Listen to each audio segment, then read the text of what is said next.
Okay, guys, welcome back to the channel. I've been looking forward to this one. This past weekend, we had Eternal Weekend Europe. I was on the microphone alongside Martin Yuza. We had some awesome guest commentators from the Ultimate Guard pro team. We had Nathan Stoyer, the baby goat. I got to commentate with Reed Duke, a fan favorite for anyone, let's be honest. And of course, the most consistent player on the PT this year, Ili Cassis, with, I believe, 3 or 4 top 16s in a row. And they had amazing insight. I hope you guys like my commentary as well. I certainly had a lot of fun. It was a lot of work. But yeah, broadcasting my favorite formats is a passion project of mine. I was incredibly happy to get selected to do this job. And I'm looking to do much more of that in the future. So yeah, fingers crossed. Today, I'm going to be looking at the final standings of the Legacy portion. We did crown a champion, Johan Larsson. What a display of high-level magic.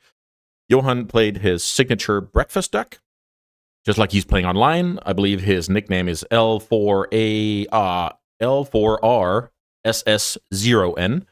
And yeah, what an amazing display, getting to cover that match as well. And I think I said a few nice things about Johan, or maybe too many, who knows. At least I'm a fan, so I hope it showed. Yeah, so as I said, going in, well, I didn't say that, but as I said, Suffit Breakfast won the tournament. And going into this tournament, I want to set the table a little bit here. The US version, 2 weeks ago, we saw a dominating performance out of Mystic Forge combo. A lot of people were, I'm not going to say overreacting just yet, but they were at least reacting visibly to the dominance of that deck.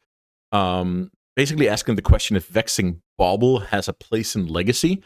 Of course, the topic of Psychic Frog has also been relevant for quite some time, where Psychic Frog is, you know, the best card in the best fair deck, the best card in the best unfair deck, arguably.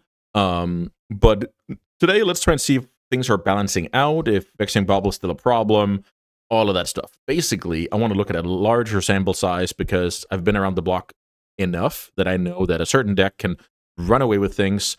People adjust for the next tournament, and then we have a completely different story. That was my theory going in, and let's see what actually happened. So, the winning Cephalid Breakfast deck here, what I really like the most about this deck is that on paper, it's a deck capable of winning the game on turn 2. That is a fact, but that is not something that will happen every time. This is not Oops All Spells or, you know, classic Black-Red Reanimator. This deck is so flexible that you're completely fine casting 7 cantrips, plowing some creatures, and winning on turn 10. And that's why this deck is so awesome. This reminds me of Doomsday and Vintage. Sure, sometimes you win turn 1, turn 2 with Force of Will backup.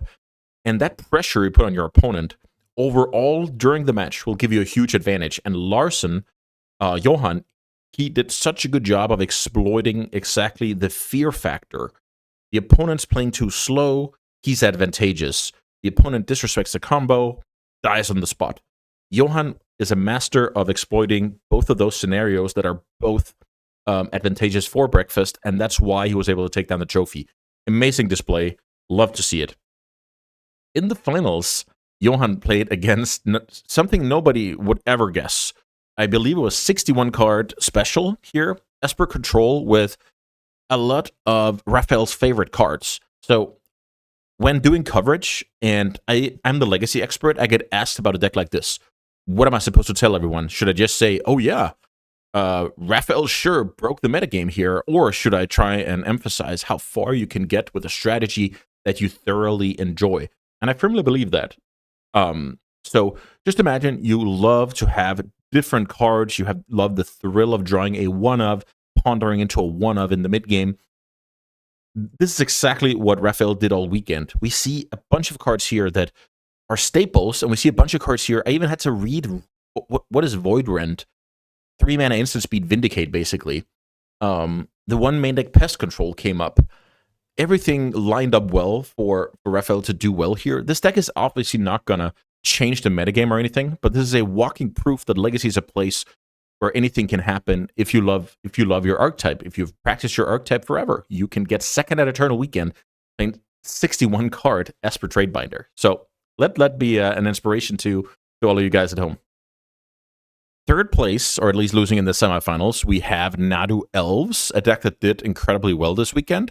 I remember when this deck first came out, it looked super powerful. Then people started playing a little bit of Toxic Deluge, and then all of a sudden, wasn't all that powerful.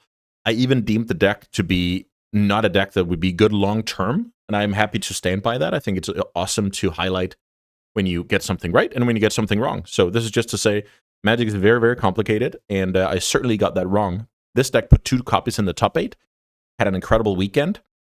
A way you can adapt against this deck is to play more Grafdigger's Cages as your graveyard hate, doubles as hate pieces against Zenith, Quarter Calling, and Natural Order, and you can start playing stuff like Pyroclasm-esque effects depending on your creature setup. You can play Toxic Deluge, and all of a sudden, this deck is not a problem anymore. But it definitely took advantage of a soft field when it comes to the sideboard slots this weekend. Fourth place, we have Old School Ad Nauseam Tendrils. This is a deck that I won my national championship with, I think 9 years ago. Yeah, 2015. And this deck hasn't changed much. So he was handling business on the weekend, that's for sure. And yeah, amazing to see. Top 4 ANT. Nobody expected this. Then let's not talk about the 5th place here. 6th place, Reanimator. Okay, fair enough. Reanimator made it to the party. Awesome to see. Very standard stuff, very standard numbers. Not much to say. We see a little bit of Null Rod to account for the Mystic Forge dominance. Then we have another copy of the Nadu Elves deck. So 2 copies of that deck in the top 8. That is not what, well, either player wanted to see. Yeah, they wanted to see themselves in the top 8, but they didn't want to see another one because now 2 decks in the top 8, people are going to adjust for it way more now. Here we have Brian Colville, Bosch and Roll, somebody that I like to play against on the channel. American Absolute Paper Crusher. Top 8'd here with Esper Dreadnought. Once again, this deck is awesome, but without the love of the cards, Brian is not torpedoing into the top 8 here. We see cards like Curie, Emergent Intelligence. Nobody had expected that card to top 8. Nobody had expected a deck with 2 Phyrexian Dreadnought to top 8. But Brian made the most of it. Obviously played incredibly well, and on the back of Psychic Frog, anything is possible. The last person in the top 8 was Fabrizio with Dimir Reanimator. Again, a pretty standard list, this time with Metamorphosis Fanatics.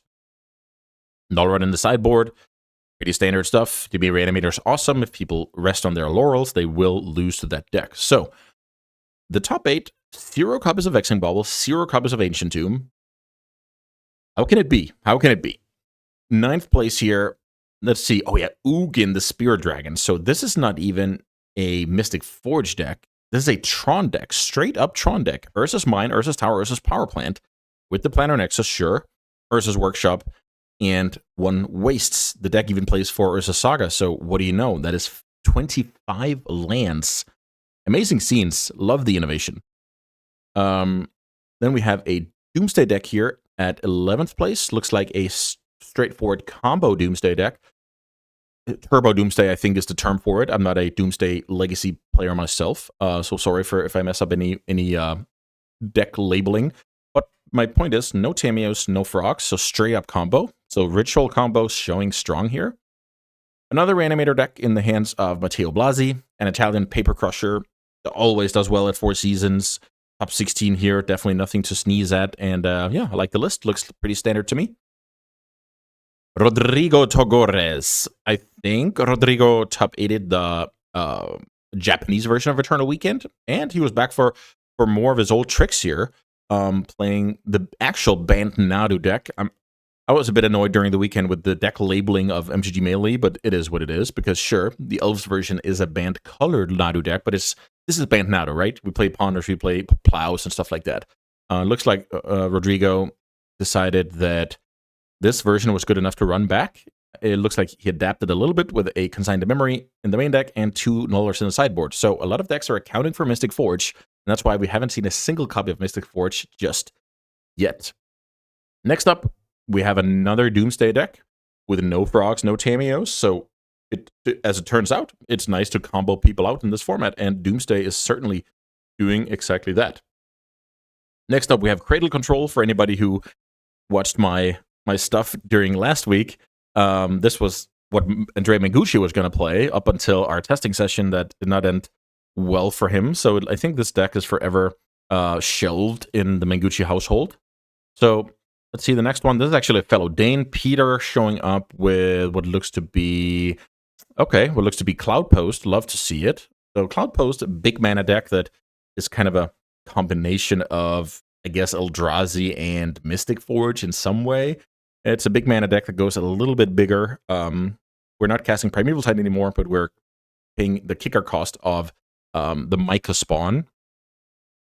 Let's see what we have up next. It looks like another... Wow, so 17th place we have Nadu Elves.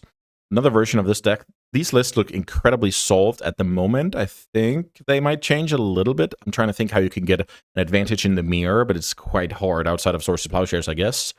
And then in 18th place, we see the first copy of Mystic Forge. Well, this deck, as it turns out, took Eternal Weekend US by storm in a field that wasn't really ready for it. And yeah, a few null rods here and there, and all of a sudden we're looking at a, just a solid deck and nothing broken. So I'm really happy that I was right on that one. If I wasn't right on that one, sure, then we can have the discussion about banning cards. But when the deck failed to go back-to-back, I'm not worried at all. First copy in 18th place here is definitely no coincidence. So pretty awesome to see. Up next, the first Dimir Tempo deck. So this is also very, very noteworthy. I was expecting this deck to, I'm not going to say run the tables, but I was definitely expecting a strong weekend out of this deck. It wasn't really the case.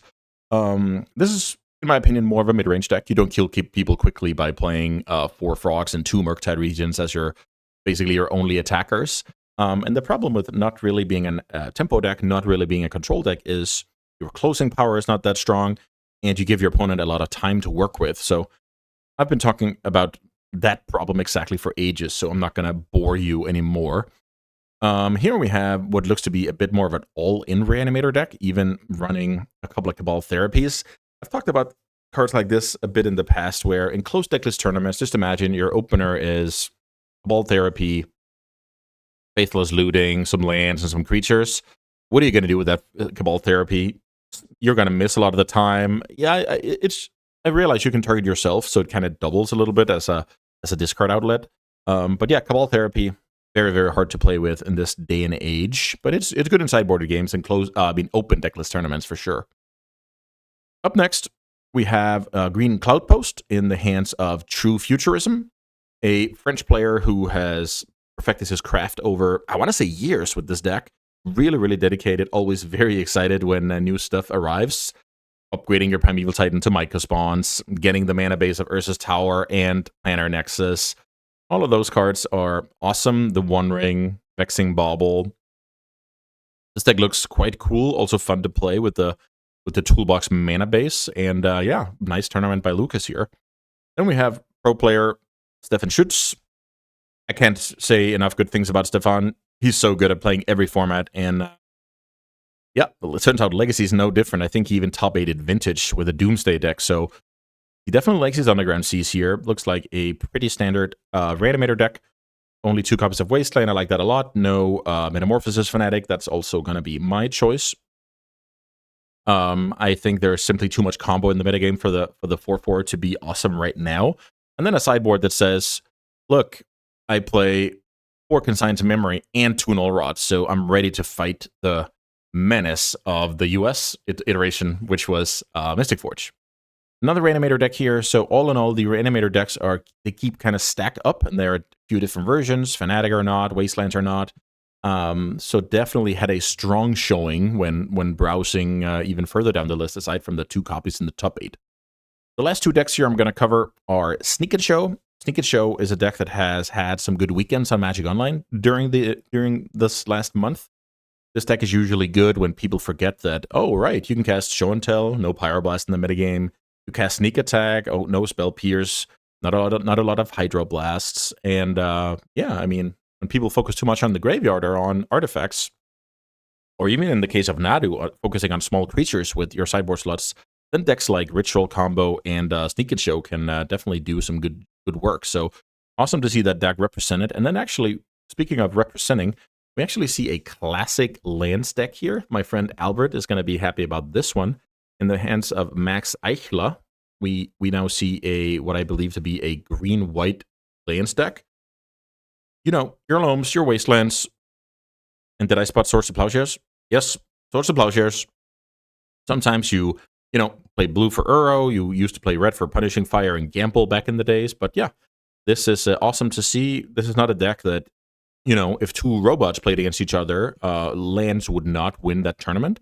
But it's a deck where if you have enough practice, you can kind of overcome the base level strength and do a lot more than you were supposed to on paper. And I think that's going to be my final message here, that keep perfecting your deck, adapt for the metagame, take on the challenge, and what do you know? Maybe you'll be the next Raphael or the next Johan to play in the finals of Eternal Weekend with your favorite deck, taking on the big bad metagame of Psychic Frog, of Vexing Bauble, and hoist the trophy, or in this case, I guess the foil promo to show for it. Yeah, I hope you guys liked my analysis here. Please let me know if there's anything notable that I missed that you want to highlight. I think the big storylines are you can get things done your own way. Legacy has plenty of depth. The sky's not falling with Vexing Bauble being too dominant. Psychic Frog is definitely up in the air. The card is amazing, but just think about, if we take Psychic Frog out of the equation, which fair deck would you ever want to play in this format? And is that a path you want to go down on? I think it's very important when talking about bans that we're trying to predict the future on, okay, what would that mean? Then what would you play at your next tournament when you're trying to win at all costs? And yeah, I've thought about that a little bit. And for my personal opinion, I'm ready to go for no changes and keep taking on the challenge that is Legacy. Thanks so much for watching, guys. I hope to see you back on the channel soon. Bye.